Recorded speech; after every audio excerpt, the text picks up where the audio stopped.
So we got our first look at some proper EA Sports WRC gameplay. Let's dissect this bad boy and see what it's all about, shall we?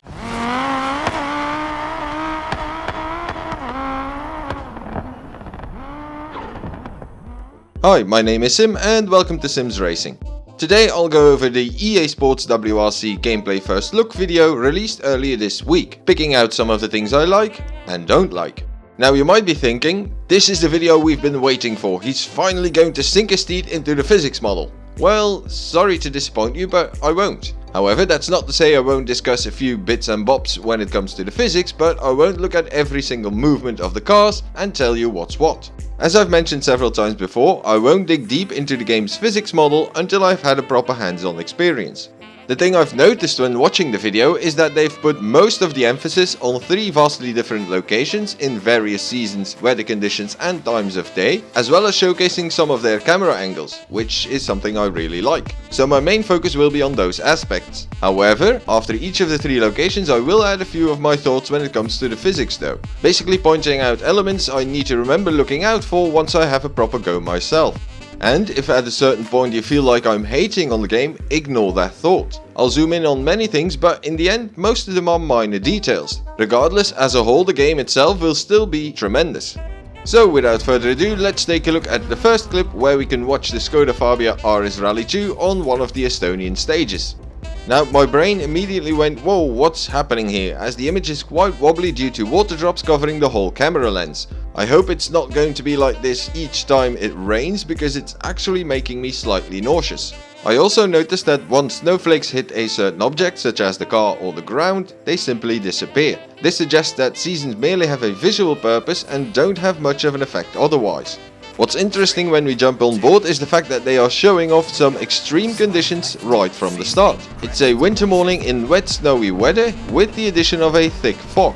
The moment John sets off from the start line, I immediately picked up that the snow doesn't hit the windscreen. The wipers are going, but the window doesn't appear to get wet, which it should. I know the footage isn't from the final build of course, so it might not be implemented yet. Fully convinced this will obviously be sorted out by launch. We also get our first glimpses of how the co-driver sounds, as well as the car from inside the cockpit. Into small crest, 80. 5 right, don't cut, 60. Small crest, into 5 right, 250. When it comes to the co-driver, I do like his voice, but especially the way the team captured the essence of how a co-driver sounds when calling the notes through the microphone of the helmet. It might seem insignificant or even annoying to some of you, but it does add that little bit of extra immersion. The onboard car audio also sounds pretty spot on. It might appear slightly higher pitched than we normally hear from a real life onboard footage, but that's because the microphones of the latter are not of the same high quality as the recording equipment used by the devs. And the final thing I want to mention for this specific clip is how bloody tense it makes me feel, just watching John go flat out with such poor visibility due to the fog. Imagine how butt clenching this will be for people when they are driving themselves. Next up we have more Estonia, but this time encountering heavy rain during the afternoon whilst watching from the bonnet cam.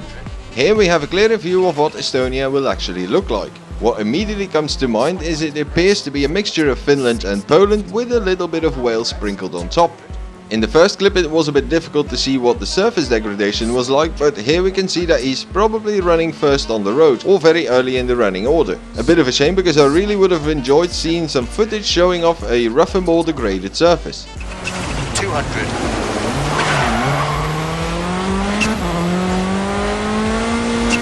Crest, 230. Then we transition over into the same stage at sunset with light rain. Slight left, 50. Slight right of crest, 50. 6 right, 70. 5 left, slowing, 60. Late, 1 right. The first little surprise I noticed is fans are wearing raincoats and using umbrellas. I know that doesn't really matter much, but it's a lovely small detail. 200. They even put spectators in places they really shouldn't be for safety reasons, very much like in real life. You always have some nutters on the outside of a high-speed corner with a blind crest. Absolutely mental, these guys. Seems like the devs really want to create an authentic feeling, don't they? One thing I don't like though is that red flare. Doesn't really look the part in this game build, to be honest. Crest and jump, 40, big jump, 170. 6 right, long, don't cut. And the final Estonia clip is at dusk in partly cloudy conditions and a wet surface. We are also seeing the chase cam angle for the first time. The thing I picked up on which started to annoy me straight away was the fact that each time you change up a gear, you get a pop and a bang combined with flames coming from the exhaust. I hope this element isn't going to be as frequent as it is at the moment.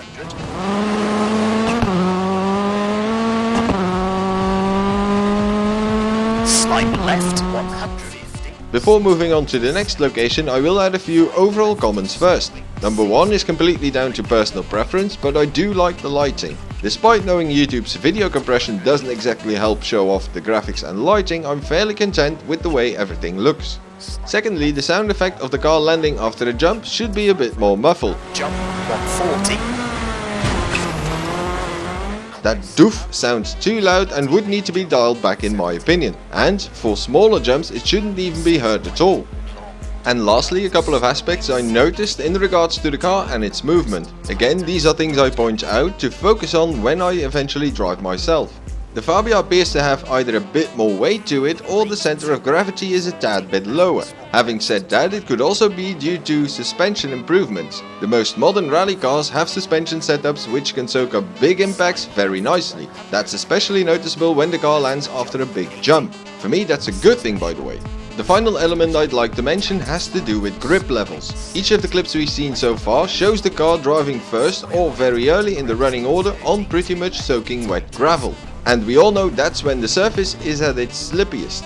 However, it looks like there's plenty of grip available, a bit too much I believe. If that was in dry conditions I'd accept it, but not when it's soaking wet. It's a similar story when John goes from the muddy gravel onto the tarmac. With plenty of mud sticking to the tires, the wet gravel shouldn't offer that much grip.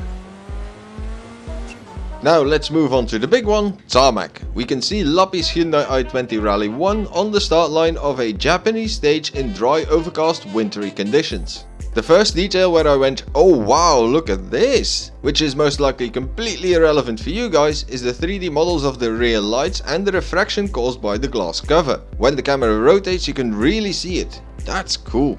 Then we jump on board for the first bit of tarmac action. And my goodness, what a piece of road this is. It nearly has everything I would want. The stage is very narrow with fast flowing corners as well as quite a few tight and technical sections. Absolutely loving it. And you know what, in these winter conditions you could actually mistake this for a Monte Carlo stage. Wouldn't surprise me if club organizers put this one into the mix when running Monte Carlo style events. I wonder if that'll be the case for other tarmac stages in Croatia, Spain, the Central European Rally or especially Corsica. If it looks like Monte, why not add them in there for some extra unique event kilometers? After a little while we transitioned to the same stage and conditions, but viewed from the chase cam angle. Now here I saw two things I'd like to point out. First of all, as was the case before, those pops and bangs each time you go up a gear are present. Into square left, half long. 30, square right, 30, one left short. Cut. Secondly, it appears that the seasons will only be a visual layer that's being added. I was hoping the snow and ice patches in winter conditions would affect grip levels, but it seems like this isn't going to be the case, based on my first impressions. A bit of a shame if that'll be the case. Adding snow visually but not implementing the effects of snow on the road is a bit of a bummer. That is what makes winter conditions such a challenge. If you hit a snow or ice patch in Monte Carlo with 1 or 2 tires, the car will become twitchy as hell. Not having this effect in winter conditions elsewhere would be a mistake. So that's definitely one of the first things I'll check out early on when testing the game. Then we move on to footage in clear summer conditions where the stage instantly gives a completely different vibe. We get to experience that from the chase cam as well as the front bumper cam. 1 right short, 50, 2 left, tightens, and 2 right short, into 5 left, and 6 right to the crest, keep in, 40, 5 left, and slide right, slowing, 110, turn, 1 right, don't cut, into 5 left. After that we transition into cloudy wet conditions during autumn viewed from the bonnet. We can see that there's a visible driving line with leaves and other debris on the side. In reality those wet mushy leaves should make things more slippery when driving on them, but again I suspect that it will be the same as with the snow in winter conditions. I expect it to be merely a visual element that doesn't have an effect on grip levels. I believe this should be a point of criticism they need to address for a future title if it turns out to be the way I suspect. 120. Bridge 40, turn, square right. 60, widens, slight right. 50, slight left. Next up we turn back to the chase cam for a bit more of the same. When I was watching this part, there was something I started noticing a bit more. Similar to the doof sound when landing after a jump, the tire squeal is also far too much in your face, or rather ears. Alright, keep out. 3 left sharp, 70. Early 4 left, over crest, and 4 right. In real life, tires don't screech the moment a rally car starts sliding, and if they do screech, it's not nearly as loud and high pitched as it is portrayed in the game. So I'd love for them to dial it back quite a bit in the future. The final clips from the Japanese Tarmac stage are in dry spring conditions viewed from the chase and on board cam. Now, as was the case before, I'll go over a few general comments about the Japanese Tarmac stage we just saw. As I mentioned when discussing Estonia, personally I do like the graphics and lighting, despite the effects of YouTube's video compression. The sound of the Hyundai i20 Rally 1 is also vastly better than what we've heard in the past. It's far more visceral and raw than before, and I know it'll sound even better when I play myself and hear everything through my headset. Then there's the tarmac handling. First impressions are that you can definitely notice a significant difference with Dirt Rally 2.0. The car is sticking to the road a lot more like it should be. It seems far more natural than it ever did in previous titles by the developer. The one thing I did pick up on based on this footage concerns the transition from grip loss to grip gain. The vast majority looked rather decent to very good, especially if you take into account that the seasons are merely a visual layer. However, there were just 1 or 2 moments that I went, that doesn't seem right. The one that really caught my eye was this bit. The way the tires lose grip and then immediately get it back, especially on a wet tarmac surface, shows that even though they made massive improvements across the tarmac board, there are still elements they need to sort out in the future, something which is completely understandable of course. Now it's very important to realize that this doesn't mean I think the tarmac physics are bad, but actually the complete opposite. If it turns out that losing and regaining grip is the only problem I can really point out in the end, then that truly is a massive accomplishment by the dev team. And slight left, don't cut, 30, 3 right, and crest to 4 left, 40, 3 left short, to 1 right short. So we have covered gravel and tarmac. Let's take a look at the Swedish Snow footage where we can enjoy the fantastic keen design livery on John Armstrong's 2022 Ford Fiesta Rally 3. The first thing I want to reiterate is how great those rear lights look. I'm genuinely impressed by it. We then set off from the start line on a clear sunny afternoon viewed from the bumper cam. And immediately we notice Kirsty Riddick's voice calling the notes. 130. Slight right over crest, tightens, into jump, 50.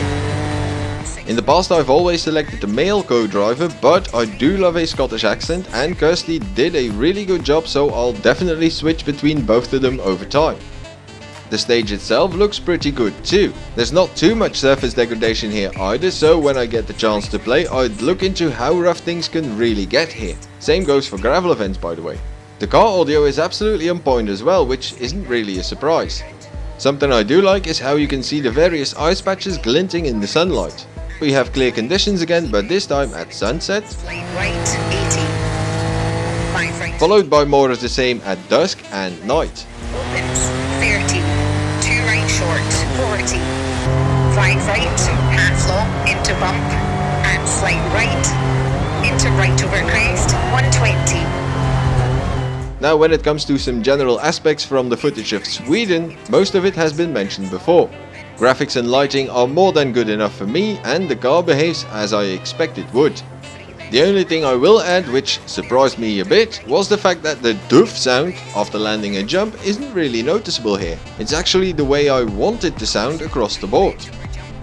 And with that we have come to the end of this video. Thank you very much for watching, I hope you enjoyed it, and if that is indeed the case, feel free to like the video. Want to support Sims Racing even more? Consider subscribing and hitting that notification bell. It helps the channel reach more like-minded people such as yourself.